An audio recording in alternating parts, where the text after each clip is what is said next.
So is James Weinberg your son?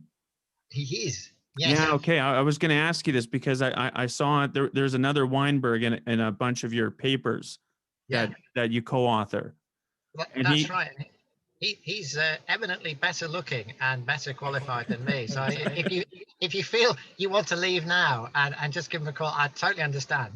Oh, we get the original here. This is great. We get the creator. Yeah. But he researches kind of not totally the same, but similar. He's interested in political psychology as well, eh? He is. He's a political scientist. So he did sort of history, taught English, and then went to do a PhD in political science. And he lectures in that at Sheffield University, just across the Pennine Hills from where we are. And I'm a psychologist by training. So we come at political psychology from different angles. And he's very engaged around citizenship and citizenship education, political literacy. And we managed to persuade him to take on some of the psychological stuff as well, I guess. Right. And you're in Manchester or near Manchester, is that right? Yeah, very close. Yeah, just to the left-hand side, if you look at the map, Salford is often the overlooked poor relation, if you like, of Manchester. We're the city the other side of the river called the River Irwell. Yeah. Right. Yeah. So it's great. It's great to have you speak with us. As I said in that email that I sent to you first, at least when I started researching for this podcast, if you Google, and you would probably know this very well, if you Google mental health of politicians, your name is at least at the top of the list in terms of search results. And this is something that I'd like us to talk about in the podcast, is that there's not that much written about it still. No.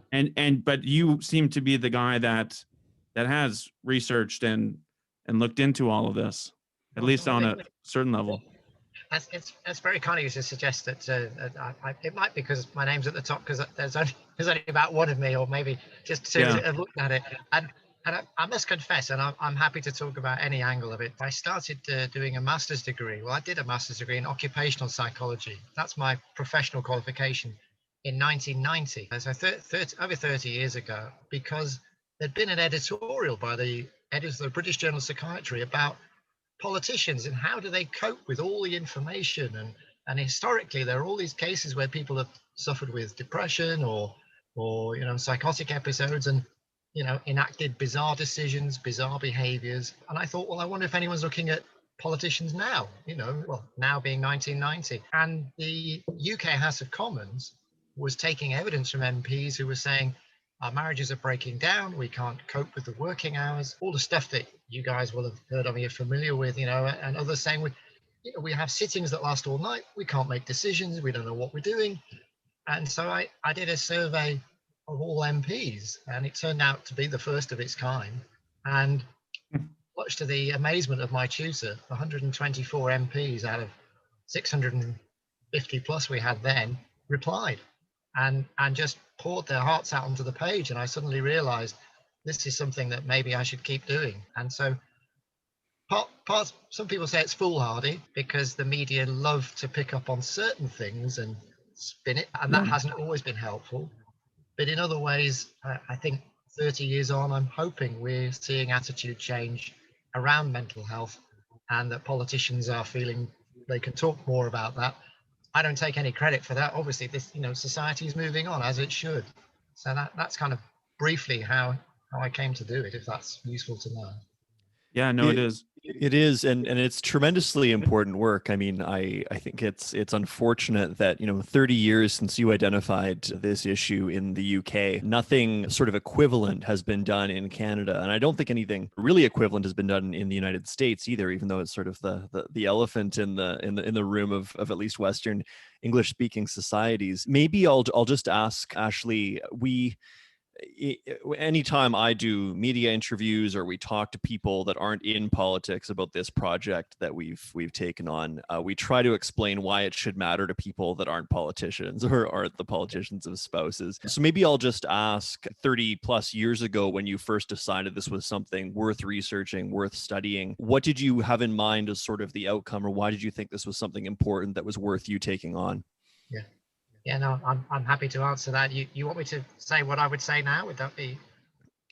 Yeah, by all means. Yeah, I'm kind of the thing that's always been in my head, and I think I know why. But for me, if we want a fully functioning democracy, we need to make sure that those who are empowered to enact what we call democracy, however we understand it, wherever we are in the world, that there is the potential to actually carry out that role. And that role very often is the elected role, obviously with the support, dependent on the support of, colleagues such as yourselves, doing all the background stuff, which doesn't get the credit it deserves. But if we don't make the job possible, and if we don't do the research and due diligence to ensure the well-being of those doing the job, how can we say we have a fully functioning or even halfway effective democracy? And that's always been my strapline for why I think this research is important. I don't have any funding for it. I never have had any funding to do it. For me, it's something that I've been very lucky to have a job that allows me to research into it. But there is that important social significance, and that I guess is what I say to people. You may not love politicians, but you can't escape what they do. And if we don't take an interest, we all lose out. Yeah, well said. On the funding piece that you just mentioned there, is that so? A lot of, and I could be wrong in your example, but here in Canada, a lot of governments fund universities. At least in large measure. I think in the province that I live in, the two universities here, I think government grants equal about 65% of the entire operating. Do you think part of the reason, or at least some of the reason why why you haven't received any grants to study it is because policymakers, particularly politicians, are nervous about giving money to study themselves, essentially? Or is there some kind of stigma that they don't want researchers looking into it, and maybe for fear of the public being angry about that, well, why would you guys give money to this researcher at so-and-so university when you should be fine? You shouldn't have any mental health concerns. All of those play a part. Dale, you're absolutely right. I think looking at the funding bodies themselves, for example, which over here and internationally often sort of charitable organizations or endowments or whatever, they are concerned for their own reputations, I'm sure, in funding research, which, as you say, the public might go, hang on a minute, this is not a deserving group, what's going on? And equally amongst politicians themselves, there are large numbers who've written to me over the years and said, why are you wasting your time on us? There are far more important groups, steel workers, domestic staff, healthcare workers who are struggling with their job conditions. We don't deserve the same scrutiny. And I suppose, the funding thing was an issue early on when obviously we did apply and no one, they said, a great idea, but no thank you. That has changed, that there is more willingness now, I think, not specifically around mental health, but certainly around the issues we know are affecting engagement with democracy. So, for example, James is doing work on trust in politics, and there's obviously that big gap that we're all seeing in the divide around the world between the public and politicians. And that's vital that that's looked into. But I remain to be convinced there's a lot of funding to be had for research on well-being in MPs. Having said that, the UK House of Commons, as there are around the world, and I know in Canada you've kind of taken the lead in terms of psychological safety climate in the workplace. I think you have the first charter in the world for that kind of thing in organizations, which I presume includes Parliament. That Well, yeah, We're not. Yeah, it's part of the work that we're doing on this podcast. Yeah, Dale's looking questioning for those who are listening to the audio. Yeah. Apologies.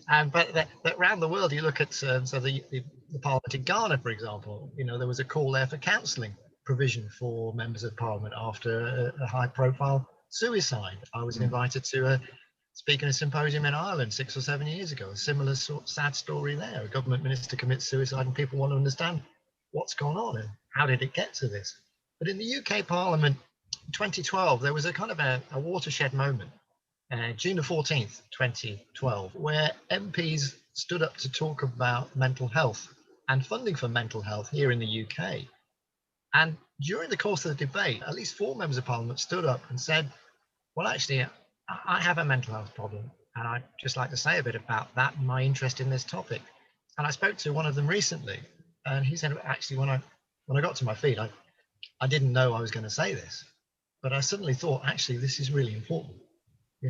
That people, that we are open or more open, and we try and shift some of that stigma, but also the feeling that people feel that they can't be open. That politically that's a difficult thing to do. It almost makes yourself vulnerable. But actually, hopefully, we're seeing that now it's more of a symbol of strength that people can do that. So that led to a whole route then to introduce counselling for members of Parliament in the Westminster Parliament. But Dale, it comes back to your point, which is, well, hang on, how easy is it for a member of the public to get emotional support of that kind? And it's still relatively underfunded, one would say.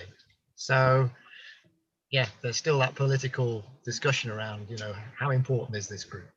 So you wrote a book in 2012, I think, Psychology of Politicians, right? That's the title of it? I edited that book. That's right. Yeah. So when that book came out, had that June 14th, had the members of Parliament, had that happened with them where they all stood up, or was that book kind of still in the making? It was still in the making. Well, sorry, no, actually the exact date, I think the publisher was finally signing it off at the end of 2011. So by the time this happened, it was sort of 6 months after the book had come out, and obviously it would have been something to publicize. But we've just in the process of editing a new book, which kind of follows on that theme, but it's much more global. It's called Psychology of Democracy, of the people, by the people, for the people. And that sounds, I know, terribly pretentious, doesn't it? But we've heard that phrase. And in it, I've tried to update that issue, that chapter I wrote about mental health and politicians from a global perspective. But there's growing interest from our British Psychological Society. We've recently produced a report on this and sent it to all MPs and members of the House of Lords. And there is now a parliamentary wellness working group as well here. So staffers such as yourselves are getting together to kind of look at their own working situation as well as that of politicians. Yeah, that's so important. I do. Yeah, I don't know if that is happening in any provincial legislatures here in Canada or on Parliament Hill in Ottawa. I don't know if it's really happening anywhere. So I hope it is. I hope so. I don't know. Yeah, I think this is relatively public, but your Speaker of your House of Commons came to London to a conference and asked to meet with a few of us around this issue of well-being, and clearly it was on her list of things to kind of take forward. Jagger MP, who I understand now is Minister for Equality and Diversity, I think, in your that's right. Obviously it was an issue that was on the radar of the leader of the House's kind of agenda. So I'm hoping that that's something that's developing, that you'll know more, I'm sure. Yeah. So one of the things that when I was initially researching, when we were trying to find people to speak to, and your name showed up in my Google search results. So one of the things that you wrote, and it really has kind of, from my perspective, and I think Emile's probably as well to some extent, has really shaped how we are looking at this podcast. So in Governing Under Pressure, and you co-authored that paper with a few others. That's right. You write, there is a massive literature on the politics of mental health, but almost nothing on the mental health of politicians. And we've maybe kind of touched on this already, but why at least, I think you maybe wrote that a couple of years ago now, but why at least at that point, why was that the case? Why had, at least from the academic perspective, And, I'm assuming it included some of the work that you had done previously, but maybe you didn't want to acknowledge that or something when you guys wrote that. But why has that not really been studied as much as it should be? It's a good question. I must confess, I mean, obviously there were a group of us there, and I was lucky enough to work with Professor Matt Flinders, who's a leading political scientist who also come to this area, and we'd had discussions around it.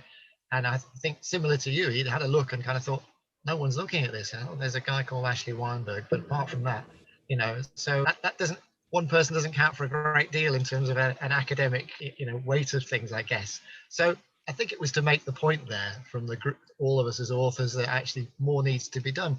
But the issue of the politics of mental health, I mean, the fact that debate, for example, in 2012 happened in our House of Commons, and there haven't been many debates on mental health in our House of Commons, was really about kind of how are we funding and recognizing the importance of mental health, and does it have parity with the importance that we attach to physical health?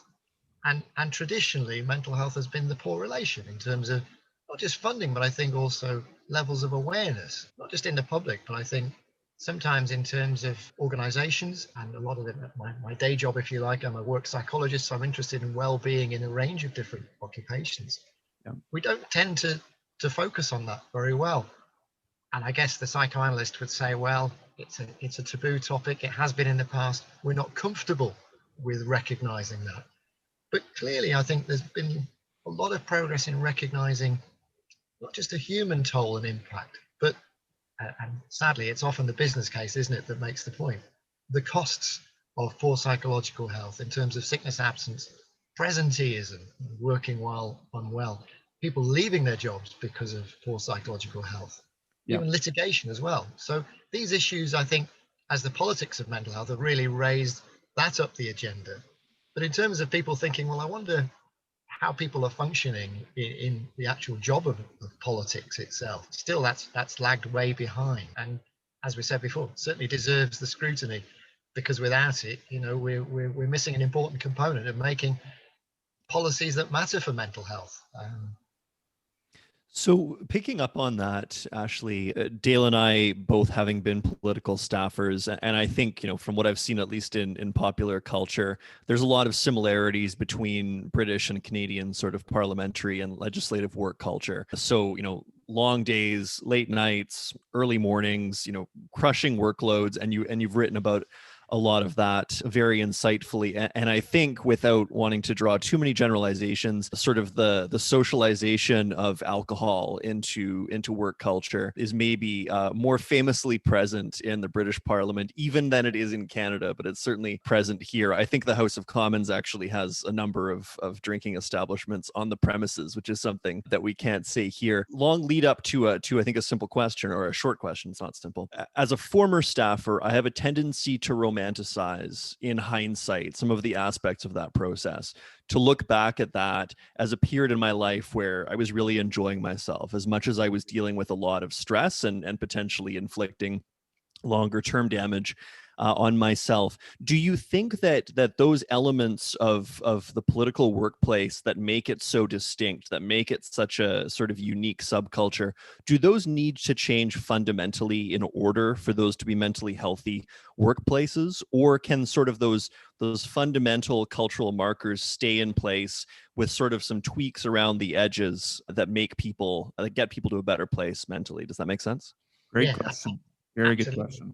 It is a really good question. Thank you very much indeed. I think there are probably a few different parts to that. So if I'm still talking in 4 hours time and you've all gone home or off to do something more exciting, I'll totally understand. But just picking up first of all on the point you made about alcohol consumption, and certainly at one time when I started doing this research, there were at least 23 bars in the house.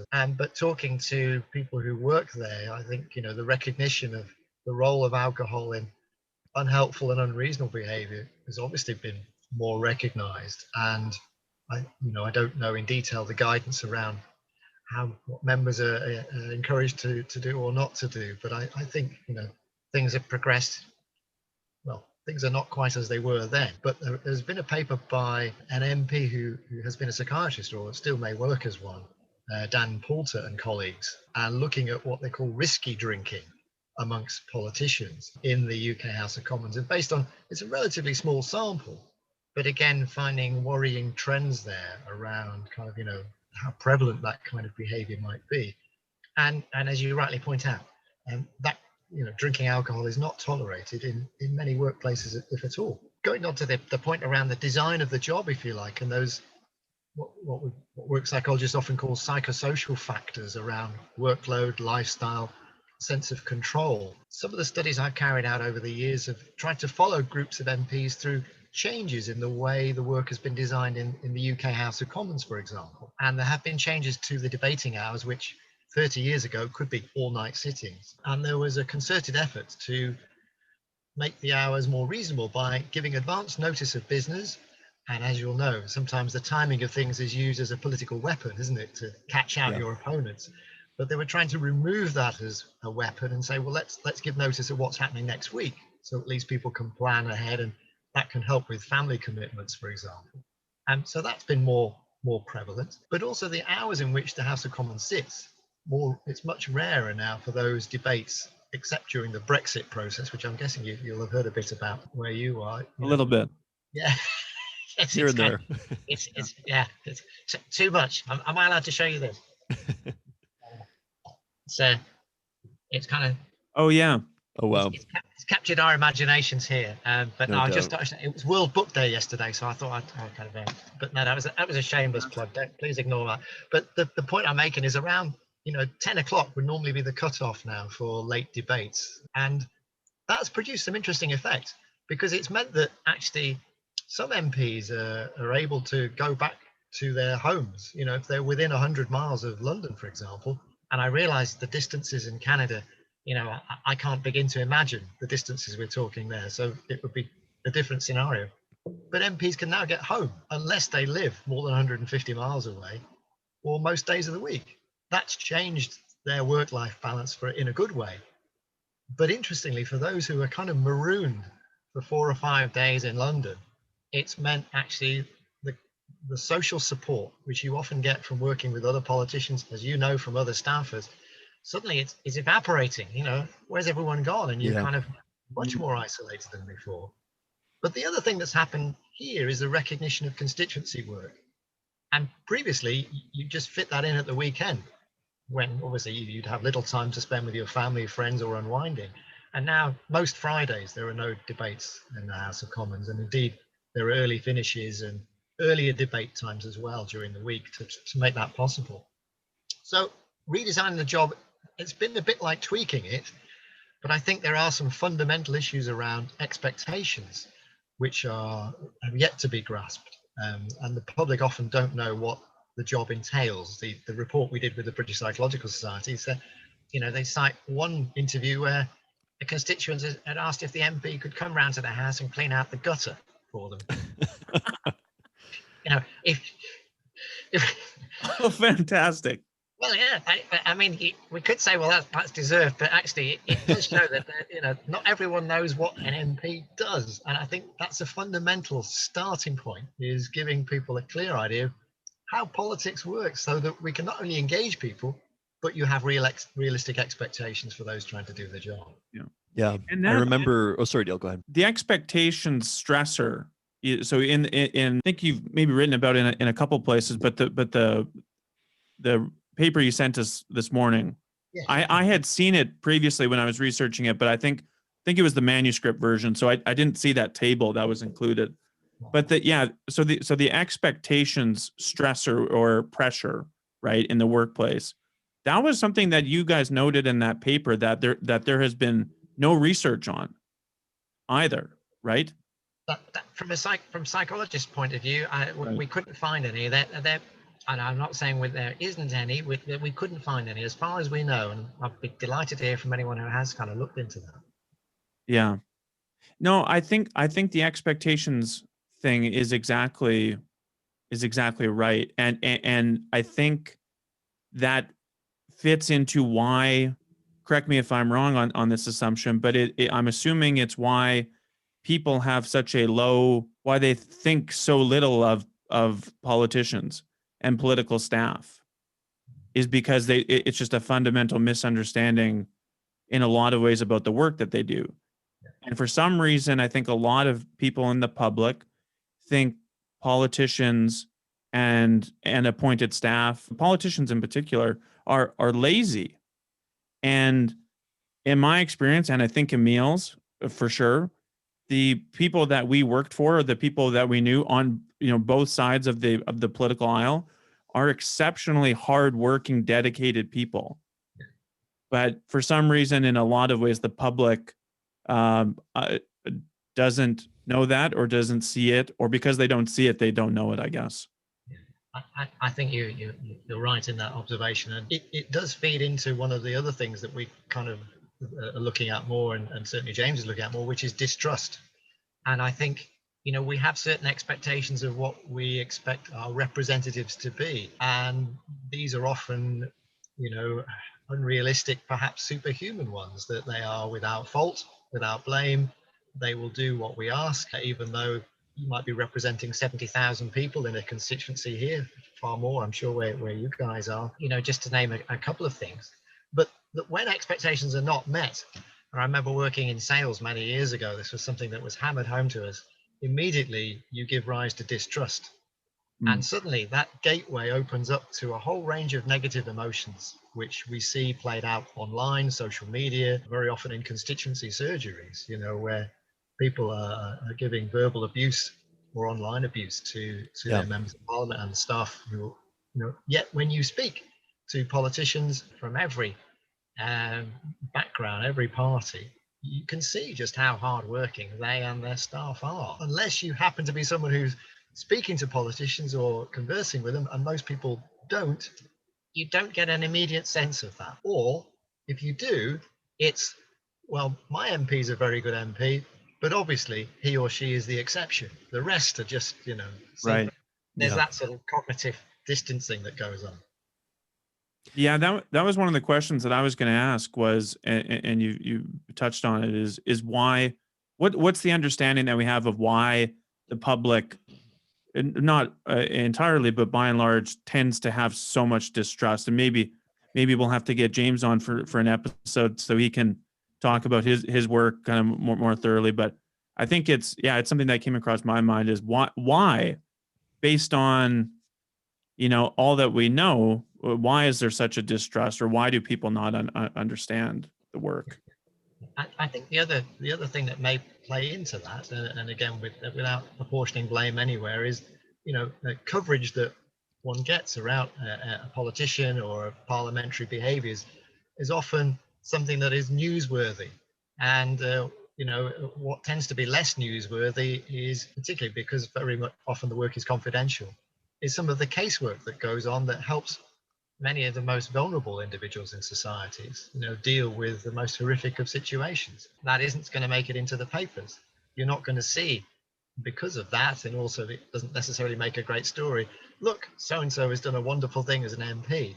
Yet as soon as they say something potentially controversial or that's not consistent with the party line, or, that gets them on media, online flurry of activity, that's where the story ends up. So that feeds in naturally again to the sense of the public thinking, I don't hear good things about politicians, I only tend to hear the negative. Picking up on that a bit, excuse me. In Canada, we've been relatively fortunate in that political violence has been pretty rare. There was, of course, a notable exception to that a few years ago with the shootings on Parliament Hill. The UK has been, I think, less fortunate. Thinking back to the Northern Ireland crisis and issues around that. But more recently, of course, there was the murder of Jo Cox, the Labour MP. I'm wondering, in your research and in just your exposure to this space and your conversations with elected folks and their staff, did that, or how did that change MPs and their staff's perceptions of the risks and the stresses of their role? Was there sort of, because this is something Dale talks a lot about, is when elected people lose a colleague, given the camaraderie and the closeness of that working relationship. I'm just wondering if you can speak to sort of how you saw that impact those that were serving with Jo Cox at that time. Yeah, it's not a question I specifically asked politicians, but in conversation with parliamentary staff, it's kind of, I have been able, that's been more more ongoing recently, I've been able to pick up on some of that. And clearly, issues of security, physical safety, particularly in the constituency setting, which is where Joe Cox was murdered, much more prominent than they would have been before. You know, Parliament has always been, you know, even going decades ago, and perhaps, you know, during the what was euphemistically called the Troubles in Northern Ireland, Parliament was always well guarded. There was always police presence around.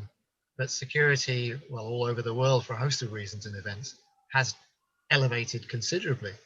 But I think that was the shock that came with that event was something that few anticipated.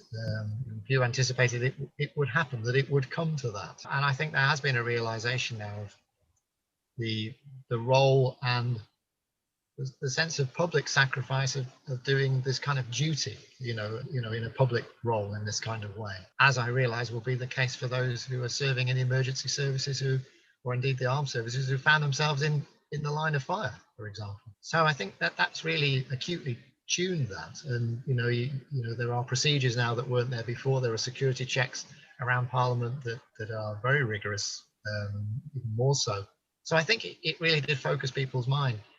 I'm not sure it put people off doing the job so much, although it's easy for me to say, but, you know, obviously the ones I'm talking to are the ones who stayed. I haven't spoken to many who haven't.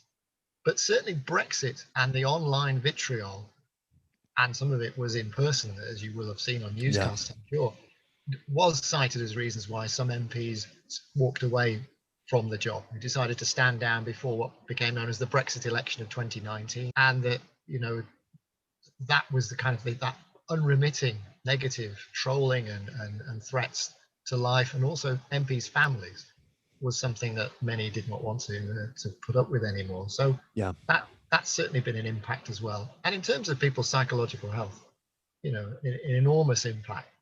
Very quick bit of research that we did around the expenses scandal.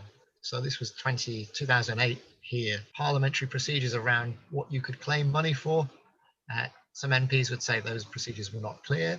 Many of the public would say they were downright ridiculous. And MPs overnight, as an occupational group, regardless of whether they'd followed rules or not, were, you know, demonized, and that produced tremendous amounts of, well, you know, negative emotion and poor psychological health. From the group I was following, we saw a doubling in the rates of symptoms of psychological ill health as a result of the expense crisis.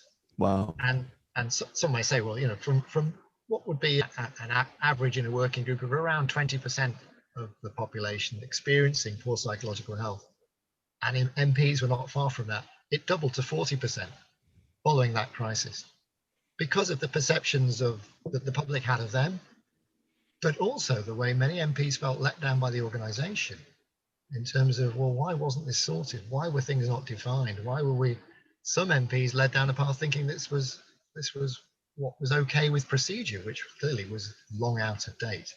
So negative events, you know, and that lack of control over them certainly registered in terms of well-being, whether people wanted to stay in the job. And again, you see large numbers leave at the election following such an event. Can we discuss kind of more in depth the political workplace? Both Emile and I are both passionate, and it seems to have been an ongoing thread in the conversations that we've had with guests so far, is the political workplace and what changes can be made to it. So you and we touched on the different workplace pressures or the stressors, or I guess, that are involved in working in politics. And can you just give I know that there's a number, I wrote down 6 of them at least: expectations, distrust, political labor, control, stressor, which I think is a really important one, lifestyle, which we touched on, like with the, you know, drinking and kind of, you know, after work camaraderie, and but also the, you know, the intensity of it, and skills, which skills is one that has come up in previous conversations as well. But can you just give, based on your research, Dr. Weinberg, just a quick overview of what the workplace stressors are for politicians and political staff that you have seen has led to, you know, maybe poor mental health? Yeah. Certainly. Well, let's kick off with the control one, because it's kind of almost a given, I think, in psychological circles and outside as well, that, the one key thing that determines good mental health is a sense and a perception of control over one's life and one's situation. And that's no different in the workplace. If you look at studies of any occupational group, you'll tend to see a high correlation between levels of control, which you're comfortable with, and better mental health. The political workplace is not a predictable one. The idea that things can change, as you guys have known from doing your work, in the space of minutes, or that you might get a phone call in the middle of the night, or a major emergency can happen over which you didn't know about. You've just seen it come up on a news feed, and it's directly affecting your office or where you work or you. This is unlike most other jobs, and that's what, in terms of perceived control in politics, it's a huge issue. And the study I mentioned before around, we looked at levels of control where it existed, and in terms of changing working hours, all MPs in the UK Parliament were asked for their thoughts about how would you like the working week to shape up when it comes to sitting hours, and there was no change before or after in terms of symptoms of psychological ill health. And we hypothesized because they had some level of control. There wasn't that control of the expense scandal. They didn't know what was going to hit them, and that clearly registered in a doubling of the symptoms of ill health. So, we know that's just one example how control is fundamental there. The other things you mentioned, Sorry, go on, please do. Just on that topic, I was on the control stressor. This was in a cognitive strain in Parliament that you co-authored. Yeah. You write, one MP pointed out that there was, quote, no other job that I know of where you can create and run your own history. And another spoke of the honor of witnessing history. That's kind of relevant. But that first quote, there's no other job where you can create and run your own history. That would signal that a lot of MPs think that they're in it to, and as former political staff, I know that was a big thing for me, was being on the front edge of history. Yeah. And being, in the room, so to speak, when there is a major change that is going to happen in the province, in my perspective, or Canada-wide or whatever. But as you noted, the news cycle happens and those types of things can be totally swept away. So that I think is very important, that a lot of people seem to go into it thinking, I'm in charge of my own destiny here, or I'm going to help my party be in charge of its own destiny. And then that can get wiped away at a moment. Absolutely. I should pay tribute to my colleagues, Cynthia Pinto, who conducted those interviews, and Saskia Perriard-Abdo and Andrew Baldwin at BPS, who were all involved in writing that report. But those quotes really stand out. And from over the years, the survey and interview responses I've had from MPs, that it's that sense of being at the center of things. Yep. Being a mover and shaker, making things happen was one reason for going into the job. I absolutely agree. That's what we hear again and again. And you can see how that would feed into a positive sense of self-worth and positive psychological health if we focus on that. But then how well are those expectations matched? And as you say, for how long? There's a famous quote, I think, from Aneurin Bevan, who was the sort of founding minister of our National Health Service here in the UK. And it goes along the lines of, I wanted to see if I could influence things and find out where the power was. So I stood for the local council and I got elected. And when I got there, I realized that no one really had any power. So I thought, well, I'll run for MP. And when I got to Parliament, I realized MPs individually didn't have any power. So I made my way into the cabinet as a minister. And then I realized nobody seemed to know they had any control there either. So it's an elusive concept, but a very attractive one, naturally, that you can make a difference. And in talking to politicians, as I know you do, you'll hear, if you ask them to look back, there perhaps will be one achievement where they say, well, there's one thing that I'm particularly proud of. And it's like they've kind of managed, there's one thing they have, that hasn't been snatched away and those mismatched expectations. And you can almost hear them thinking, well, they wanted it to be so much more, but they've been lucky if there's one or two things they can point to. Yeah.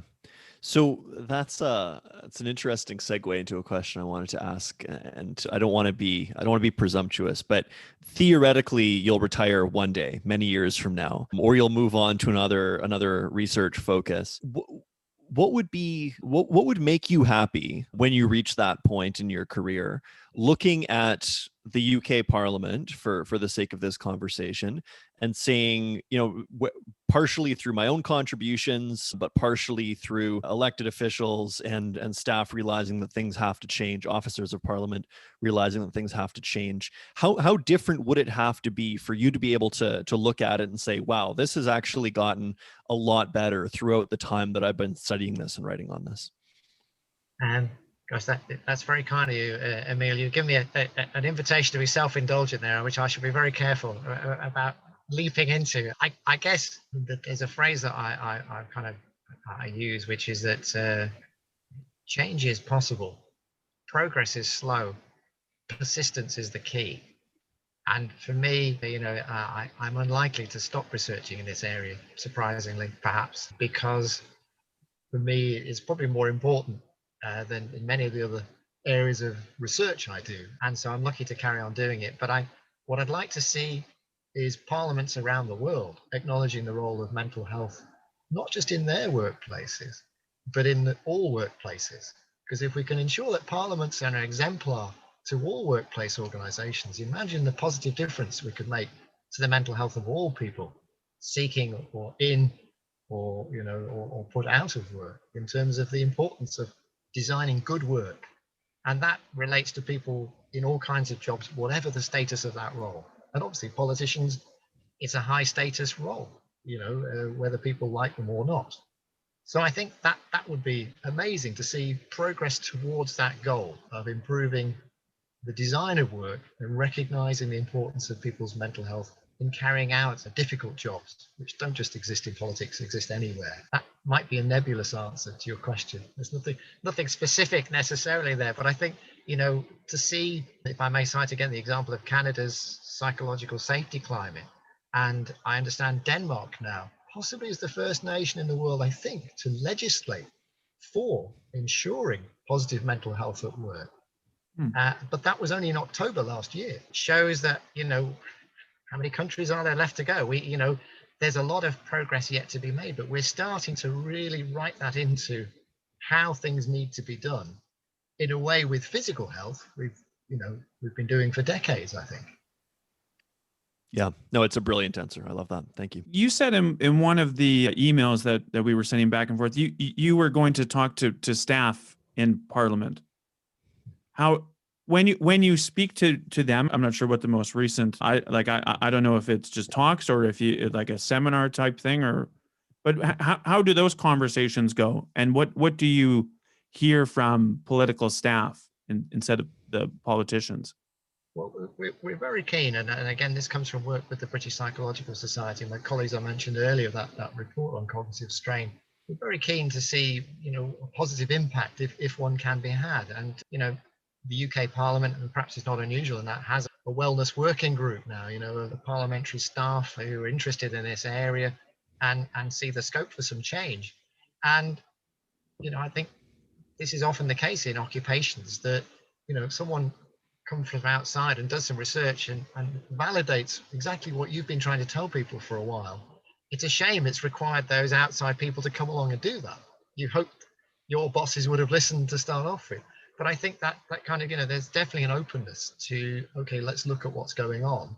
And I think we're at the stage probably of documenting or helping to document, if that's possible, how difficult the job is for all workers in a officially political workplace. I would argue all workplaces are political, as you know, but in terms of political jobs. And I think that's kind of something that's really hopeful. And because my research, as you said, focuses on politicians, and that's perhaps an oversight on my part. Big oversight was not to do more work with parliamentary staff, who are the people who make the politicians look good, if you like, and who are not recognised, who are behind the scenes and deserve far greater value for the work they're doing, particularly in supporting constituents, which is again something the public probably wouldn't see. So those conversations are ongoing, and I think it's good to see an openness there. And I think talking to the leader of your House of Commons 2 or 3 years ago, there's lots of scope there for doing more. It's a useful role for research, because it gives you a baseline of what's actually going on, and trying to get as many people to participate in that as possible. So we've no findings on parliamentary staff as yet, other than the interviews you've seen in this report. But we're hoping to have something soon. Yeah, I would be interested to see the results of that. We both Emile and I were talking the other week about just kind of tossing ideas out, and we wondered, is, at least in Canada, would there be any way to get kind of a pan-Canadian study done, or a survey where it's responded to by political staff? So that would include Parliament Hill and provincial legislatures. Yeah. But we both, unfortunately, kind of came to the conclusion that it would be unlikely, because the results, the people that would sign off on, giving the survey to the staff, there's a good chance that the respondents may show that the mental health in our workplace is not very good. So why would we want our staff to take the survey in the first place? It's the challenge, I think, for all research into, let's call it, stress in any workplace, that it is a political issue for exactly the reasons you've highlighted there. I think if we take the view of an enlightened approach to work, and Canada already has stated this psychological safety climate approach, you'd hope that it would be something that would be seen as a positive step in a way. Let's see where we are, because if we are serious about implementing the framework that we've that we talked about, we've published, then we need to have some teeth with that and show what's happening. And if we find things are not as they should be, then to do things to try and address that as much as possible. And I mean, I've been designing a survey tool based on the framework that you kindly have been talking about in this podcast. It's kind of, so it could be something readily circulated to large numbers of people. Hopefully wouldn't take very long to fill in. But again, I'd be very happy to sort of help facilitate that kind of thing if that was seen as useful. I think we may want to talk to you about that down the road. Absolutely. Yeah, it's something that we are both passionate about, is improving, like, amongst our colleagues and the staffers. So yeah, that would be very interesting. That would be great if you felt that was a useful thing. Fantastic. Yeah, super. Yeah, no, good. Emile? Dr. Weinberg, you've been tremendously generous with your time and your insight. I think I'm out of questions, because you've been so articulate and so comprehensive in all of your responses. With most guests, we have to ask like 6 questions to get the answer that we want. But hello, it was all right. I think I have one final question. Yeah. So we've done a couple of interviews so far. I think you're our 5th so far. So as we continue on with it, what, in your opinion, what are the fundamental questions that we should be asking our guests, in terms of not just having them look back on, or looking on if they're currently a staffer or a politician, but not just reflecting, but should we be asking for solutions or ideas from them in terms of how to improve mental health and mental well-being in politics? What are some of the things that we should be asking in that regard? Well, I think you've highlighted a key one there. Is it generally, if you want to find out what will improve somebody's workplace, is to ask the worker, regardless of what occupation that is. And instinctively, someone doing a particular job will tell you something that would make their life easier. Whether they would necessarily recognize that it would have a benefit for their mental health can be another question. Again, we all have different levels of awareness of what that is, and some people claim, "Oh, I don't have any mental health," almost oblivious to kind of this issue. And there are some politicians, like other groups, who will say, "Oh, it's never been an issue for me." But what would make your life easier, or what would make the life of those working around you more satisfactory, more beneficial? And sometimes the phrase mental health isn't the one that crops up. It's about other things. How might you improve the management style, or what do you think your staff would appreciate more if things were done differently. And so there's different ways of opening the tin, I think. And so, I don't know if that's a useful thing to bear in mind, because sometimes people will, take cover when you mention the phrase mental health. That can be the case. So, but I think instinctively people will know what could help. But it sometimes helps to get them to focus on something specific, and that's a common thing in a job interview, isn't it? Tell us about a time when something went wrong. How did you respond? What did the organization do? And I think that's quite instructive as well, because political institutions, like so many others that are long-standing, are slow to change. And so if that was something that happened 18 months ago, it's probably going to be about the same now. And I remember talking to a government minister a few years ago, and there'd been a death of someone in the political sphere, shall we say, and I asked the minister directly, I said, what, is there more you think you could have done? And the individual reflected and said, I wish that's something we'd given more thought to, or words to that effect. They just really didn't know how to go about it. And I think that recognition that there's no map here, we don't have one. There should be a map. There should be some kind of strategy for dealing and supporting individuals who everyone could see was struggling. Just to kind of not know what to do with that is desperately sad. So I think asking people about a specific instance, hopefully nothing as tragic as that, but just about what's the culture of the organization like? And the culture is one of those 9 things in the framework. Right. I think it was Tom Bowers, wasn't it, the American management guru, who talked about the way we do things around here. So, asking people, what is the way you do things around here when it comes to supporting employees' well-being? Those kind of questions, I guess. I'm sure you do that already, but that's what comes to my mind.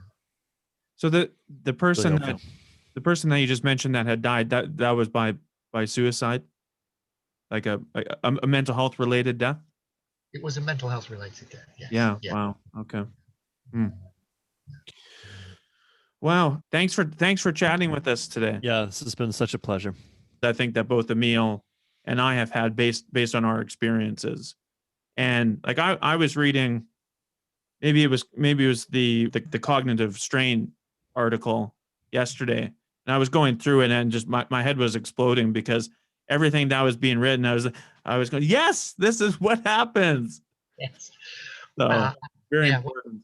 You're very kind to say that about me. Please do include my colleagues on the report there who did a lot of the work. I sort of helped with the writing and stuff, but it's a thrill for me to know that this might in some way be making a positive difference, and that you can use this work, because let's hope it goes into the future and there'll be people picking up the baton, maybe in the way you guys are. And so thank you very much for highlighting this issue and for the work you're doing. And if you'd like to have further conversations about whether this is a survey perhaps in Canada or whatever, then please, just drop me a line. I'm more than happy to help. Yeah, we'd love to make this an ongoing collaboration. So appreciate that very much. And we stand on the shoulders of giants, namely you, in trying to shine a light on this issue. So thanks for the work that you've done on a very personal level, because we've both been there and done that, and it's not talked about enough and certainly not researched enough. So really appreciate that. Emile, Dale, thank you both very much indeed. We'll take care. Enjoy the rest of your day. I guess you'll sleep soundly tonight, especially after listening to me rabbit on for a while. So take care. Thank you so much indeed. And if there's a link or something you can send me in the fullness of time, that would be brilliant. You bet. Yeah. Thank you. Absolutely. Take care of yourselves. Thanks. Stay well. Bye bye. And you. Thank you very much. Bye bye.